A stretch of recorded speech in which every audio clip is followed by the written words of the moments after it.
Ellington. David's from my neck of the woods, grew up in Franklin, but practiced over 30 years in Lexington. Since retired, David has served as a president of Virginia Academy, the Family Physicians, Medical Society of Virginia. Currently, I guess he's on the board of directors of the VAFP. If you're still on that, you're off the board, okay. So he's going to talk today about getting paid for this chronic care management code, which was just opened up to us and made available in this year. Welcome, David, as we get ready. Thank you, Lindsay.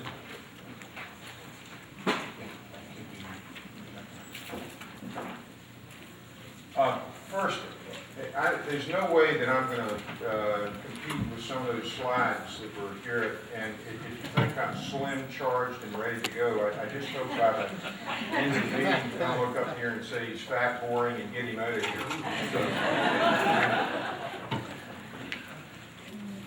Today, I'm going to talk to you today about something that's near and dear to, I think, everyone's hearts, and that is, how do you get paid for what you do?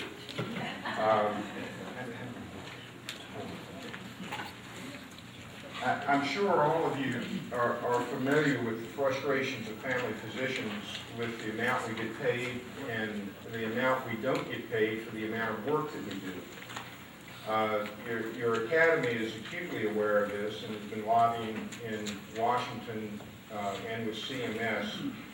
And there's also been a recognition, believe it or not, at CMS that this is a big problem. And a couple of years ago, CMS came to the AMA and the CPT panel to try to come up with ways that we could describe the types of care that we give and that we're not getting paid for. One of the first things that we did was, well, pay us for the codes that we already have out there, such as chronic anticoagulation codes. Does anyone in here get paid if you submit for anticoagulation management? Do you get paid? Well, there are not many that get paid for that. Lately, we're seeing people start paying us for telephone calls and other care coordination. And last year, I hope you noticed, and I really hope you have taken advantage of the transitional care codes from discharges from the hospitals. That code pays, the moderate code pays around $146, and the complex code pays around $230. And there are not many quivers in our arsenal that pay for that.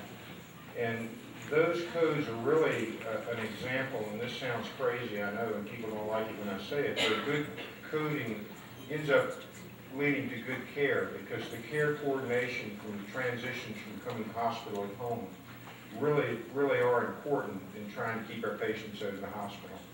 So today I'm going to talk about, mostly, I'm going to talk about the chronic care codes that just became active on the 1st of January of this year. I'm going to talk about a couple of other codes that you need to know about. When Medicare won't pay for these things, I'm going to tell you that they won't pay, but a lot of times what Medicare won't pay for one year, they will end up paying for in another year, so it's good to know about these things. And the third thing, I'd like you all have a little booklet with the notes on it. This past Tuesday, the AAFP had a webinar on chronic care management. And the webinar has a toolkit that's got, among other things, the agreement that you have to sign, an example of the agreement you sign with the patient so that they agree to be billed for the chronic care codes. It gives you a format for how you can map the timing and how you do it. It's an article from Family Practice Management in there. So if you go, so here's what I want you to write down. It's www.aafp.org/CCM. CCM for chronic care management. So it's all small caps, www.aafp.org/CCM. And I think you'll find in that most of what I'm going to say today. There's also a webinar, and I think they can connect you through that to the webinar. If not, the webinar ID, you can write this down, is 581-953-5655. 510. And that will go through the webinar that was last Tuesday, plus the question and answer session that ended it. There was about a 30 or 40 minute question and answer session that really answered a lot of questions that people had about this. David, So, could you yeah. repeat the number again? I'm sorry. Oh, the webinar? Yeah, I'm sorry, Jesus. 581-953-510 is the webinar number. Okay, so today there were 4 changes that affect E&M in this year's CPT manual that affect us. Advanced care planning, Medicare is not going to pay for that. I'm going to mention it anyway. The military history applied to the social history. What may affect some of you is E&M prenatal visits, how they're paid for, and then the care management services. We did come up with a new section for evaluation. E&M means evaluation and management. That's what we do rather than procedures. This was a new section, some guidelines, and 2 time-based codes. The base code is 99497, and that's a half an hour. And then for anything beyond a half an hour is the next code. This is a face-to-face meeting between the physician, a PA, or nurse practitioner, and the patient, the family, or the surrogate. You do not have to have the patient in the room when this is reported. And what do? You discuss advanced directives. Now, it's important that you know you don't have to complete the forms at that visit, but this is a meeting where you sit down and you discuss with the patient, the family, or the surrogate advanced care planning. I think everyone is well aware in this room what an advanced directive is, the different types. What we're seeing a lot more now, and I think we had a talk a couple of years ago, was medical orders of life-sustaining treatment, where people are more explicit about what they want rather than what they don't want, which is mostly what is involved in the advanced directives to this point. But these are the types of discussions that take place. It's important to know that you don't have to manage any problems during this. You don't have to address hypertension. You don't have to address anything. You can just address the advanced care planning during this. And if you do address a problem, you can report that separately. The things that cannot be reported separately are critical care, pediatric critical care, and ICU services. The feeling is if you've waited to this point to discuss advanced care planning, it's not really advanced care planning, it's planning. And so this is a reason we have these exclusions for that. Now, interestingly enough, and I'm going to use some terms here, and the RUC is a term, that's the Relative Value Update Committee. And what happens is the CPT panel, or the current procedural technology panel, will come up with a code, and then it goes to a separate body called the RUC, and they put a value on the code. And the way we get paid is that value, and that's, if you've ever heard of a work RVU, that value is multiplied by a multiplier, and that's how you get paid. And this is Byzantine at best, but that's how it works. Now, when we sent it to the RUC said, this sounds like a great idea, and we're gonna value this. But when it went to CMS, CMS waved it off and said, no, we're not gonna pay for it. So it may be that some of your commercial carriers will pay for this. Now, yeah, I heard someone laugh, and that's probably true, because normally if CMS doesn't pay for something, the commercial payers drag their feet and don't either. But this has been valued. It is going to be relooked at in 3 years, and perhaps at that time or sooner, we can be able to submit this and get paid for it. Military history to social history, this is easy. You just added military history. When you take a social history, if you're looking for bullets to check, military history, you can use that. This is for all of you who are doing OB. There's been a problem with pregnancy confirmation. Is when a woman would come into the office for a routine visit, or she would come in for whatever, and or an illness, and the diagnosis of pregnancy was made at that visit. A lot of times what was happening was that visit itself was folded in to the global for the whole pregnancy, the antepartum pregnancy. And what this does is this says, no, that's not the way it's supposed to be. If a woman comes in and you make the diagnosis of pregnancy, that's not folded into the prenatal packet that they get. So now I'm going to talk about care management services. This is... I have a question. Yes, ma'am. How about that prenatal visit when the parents come just to meet the doctor that's going to take care of the babies? I have a hard time coding that. You know, when the parents just come to meet the doctor to see, you know, if this is going to be the doctor for their babies and we are not taking care of the prenatal woman. Yeah. It's nice weather outside today. That has been a thorn in a lot of sides, and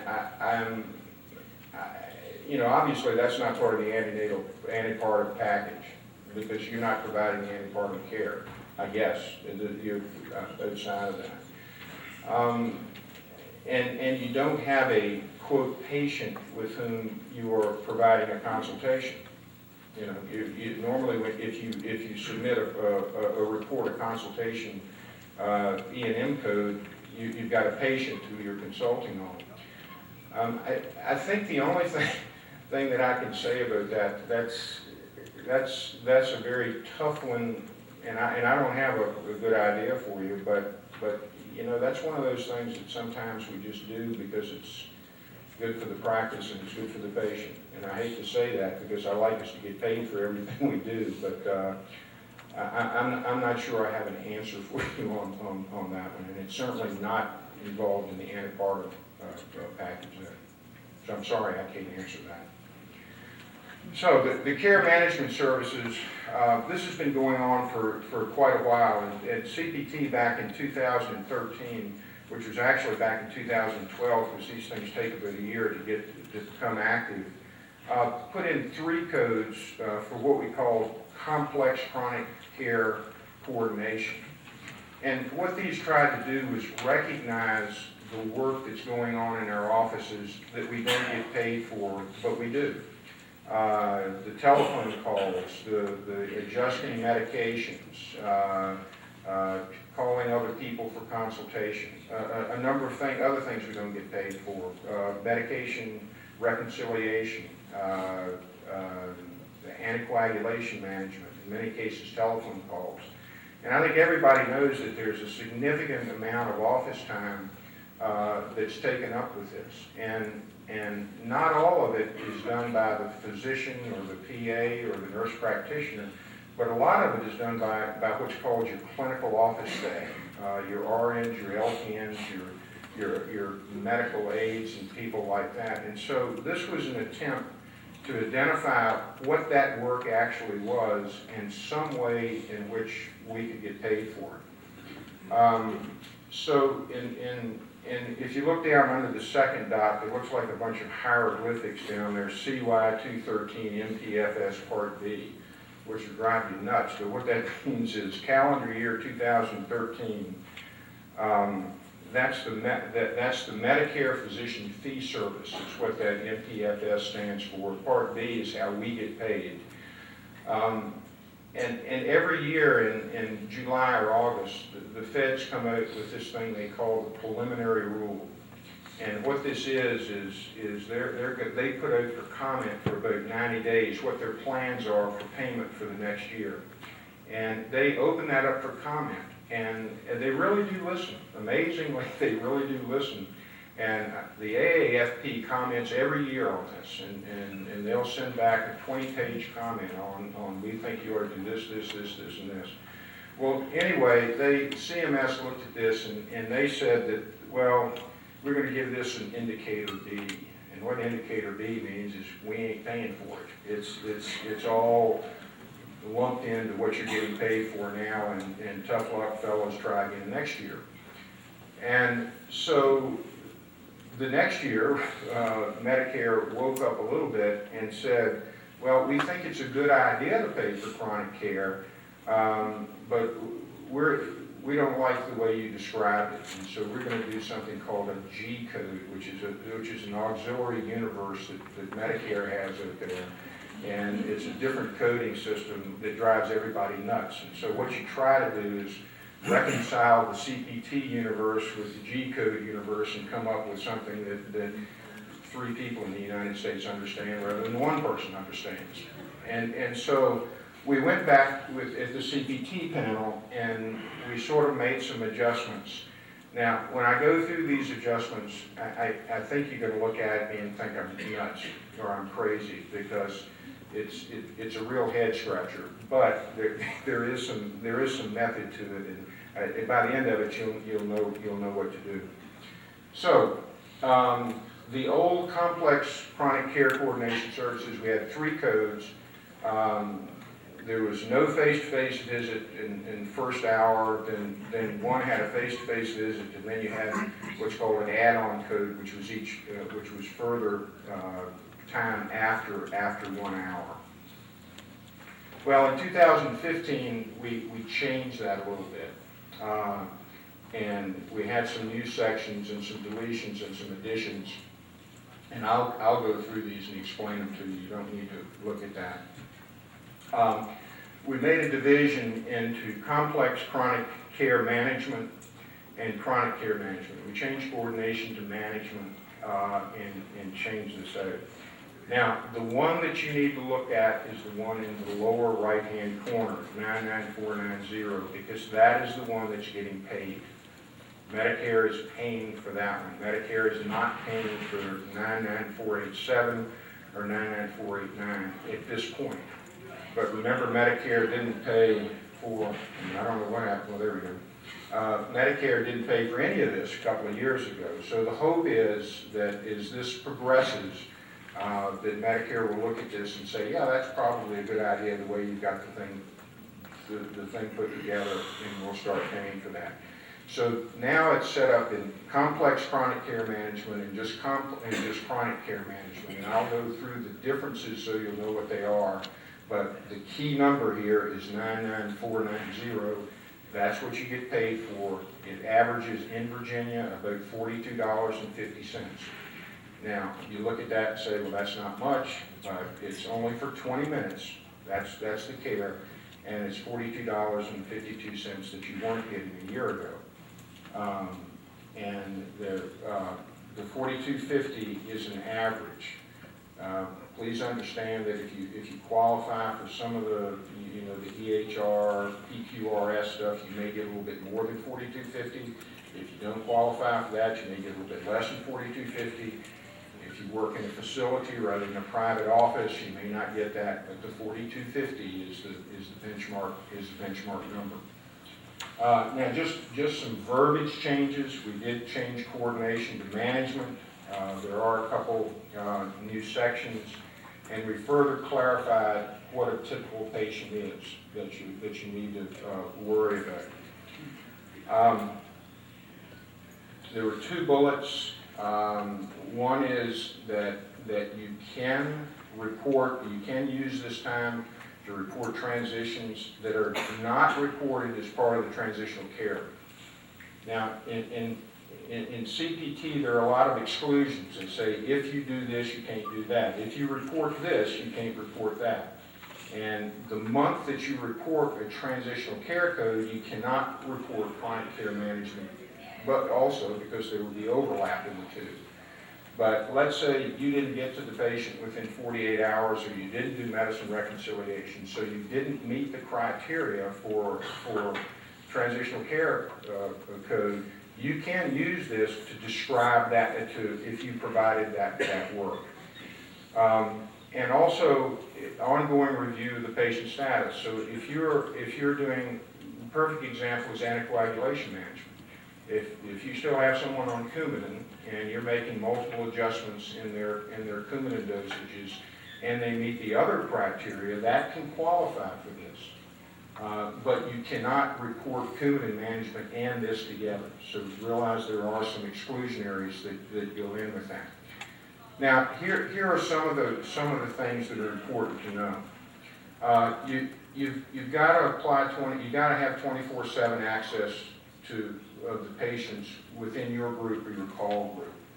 In order to do this, you've got to have your office set up to take care of patients, and not just if they call you on Friday night, go to the emergency room or have the nurse in the emergency room answering your phone calls for you.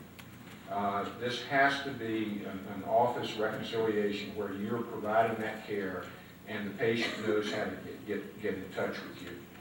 You've got to have continuity of care, or a semblance of continuity of care, that when a patient calls in, you're their doctor, and they're going to see you. Now that they may not see you 100% of the time, but it's not a free-for-all where they come in like an urgent care center and just see whoever's available at that point. There has to be some type of identifiable, who's my doctor, who's my provider in this. You've got to have timely access. In other words, if someone is discharged from the hospital or maybe from the ED, an appointment 3 weeks later is not acceptable. And this is the one that's a little. This one's a little nebulous. It says utilize an electronic health record system so that care providers have timely access to clinical information. There are EHRs that are in the cloud that you can access anytime. There are EHRs that are in the office and you can't access from home. So this one is a little nebulous, but you absolutely need to have an EHR. You need to have an EHR. So, and you should be able to have access to the EHR. What the absolute particulars are of that is going to vary, and that gets into what we call local medical decisions that are made by your Medicare carrier. And a lot of times that gets a little screwy too, because your local Medicare carrier will make some decisions that you look and scratch your head about. You say, well, that doesn't conform to national policy, but that's their local interpretation. The new code is 99490, and it says it's resequenced. That means it's not in order when you look at it in the book. It won't come directly after 99489 and directly before 99491. So that's all that means. And this talks about and emphasizes that in chronic care management, sometimes it's not just all about managing medications. A lot of times there are psychological issues that need to be managed, and psychiatric issues, and other parts there. Now, here's the important thing. This is 20 minutes. That's how you meet the standard here. 20 minutes of clinical staff time per calendar month. This can be billed every calendar month. The definition of a patient who would qualify this is someone with 2 or more chronic conditions expected to last at least 12 months until the death of the patient. And these are chronic conditions that place the patient at some risk of hospitalization, death, or decompensation of whatever the issue is. And you also have to establish in writing and share with the patient a comprehensive care plan. It has to be implemented the first time, and then if you're going to report this code, it has to be revised. Now, the important thing in this is and one thing when this first came out, people started dancing and saying, oh boy, every one of my Medicare patients has 2 or more diseases. This is going to be a gold mine.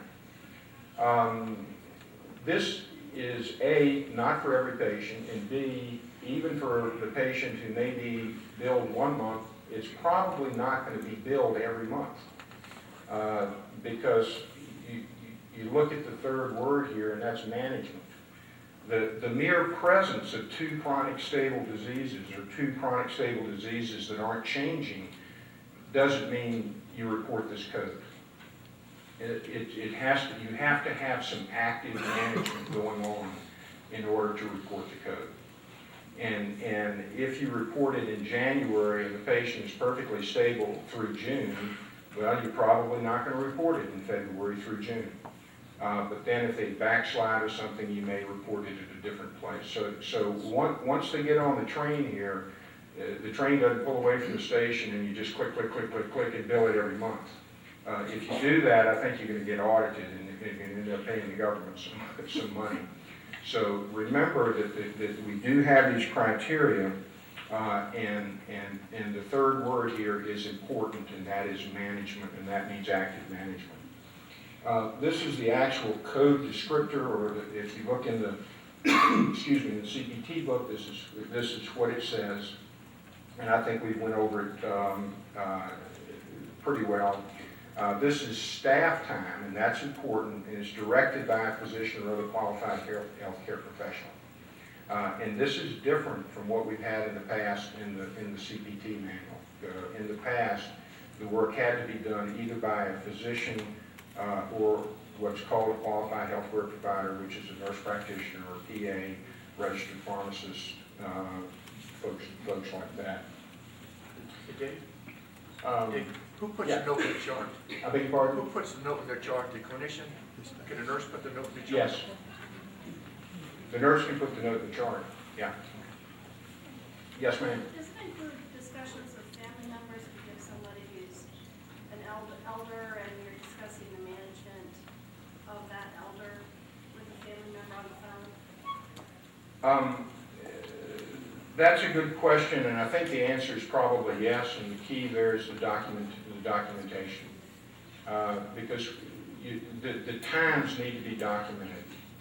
And that's another thing. Don't put January the 1st 5 minutes, January the 15th 5 minutes. You know, document your time. There's a log in the toolkit in the AAFP that will tell you how to document that. Yes, ma'am. Does this apply or not apply to long-term care, assisted living, nursing home? Those are exclusionaries. If you report long-term care or things like that, you cannot report them with this. And so if you look in the CPT book, under this they'll have a whole paragraph of what are called exclusionaries, where if you do this, you can't do that. And if you're reporting, now if you don't report that code, you get paid, you can report this. But if you report that, you can't report this. Should it include hospice patients? Do you have a patient on hospice? I don't think that hospice is in the exclusionaries. I'd have to look at that. I'm not sure. Yes, ma'am. Home health nurses. I beg your pardon? What about messages for home health nurses? Well, anytime you're managing the patient, I mean, like that, you know, if the home health nurse is calling you and you're having to make a management decision doing that, that can be counted in that time. You just can't, you can't bill twice, you can't double dip. I guess that's what I'm saying. So you can't bill for hospice and bill for this. Is that what you were asking? I was just wondering if you were the attending physician for a hospice patient. You should be able, if you were doing the work to coordinate the care, that should fall under this. You just can't bill for both of them. Right. But you weren't seeing the patient, but just managing. Right. It'd be kind of similar to home health. Right. I guess we've opened the gate, yes. So the comprehensive care plan has to be signed by a patient, like you were mentioning? I don't think you have to sign it, you just have to share it with them. Okay. You got my phone or in person then? You gotta give them a copy, is my understanding. Back to the hospice issue. My patients are managed by the hospice director, but I'll get calls about UTI getting a UA done, and then I've got to make decisions about treatment and follow-up. I'm not billing for the hospice care, but can I bill for these other interventions Yeah. under this? Well, if you know, this is getting into the weeds here a little bit, but only one person can build this code, this particular code, okay? So, and I'm going to talk to you in a minute. The patient has to agree to be billed because of the $42 there, about 20, remember Part B only pays 80% of it. And so they are liable for the other 20%. And so they have to sign an agreement with you to allow you to bill them that $8 a month. And so only one person can bill for chronic care services. Only one person can do that. So if hospice is billing for it, you can't bill for it too, okay? And I'm not sure that's answering your question, but if you're doing the work and you're not billing anything else and no one else is billing this code, you should be able to do it. Do you Yes, think, sir. do you think they could have made it a little bit more complex than it I mean, it takes an hour of talk to figure out how to do this. You have to get the patient to sign up to it. You have the threat of an audit. When you add that together and not a lot of time to get through your day, who's going to do this? It seems quite a challenge. Well, I'm not denying it's a challenge, okay? And I'm not denying that there are a lot of components to it. But right now, you're getting a big gigantic fat zero for it. And so once you get, it's like most things, once you get your office system up, it's probably less complicated than it is. But that doesn't mean that it is easy, and I admit that. Let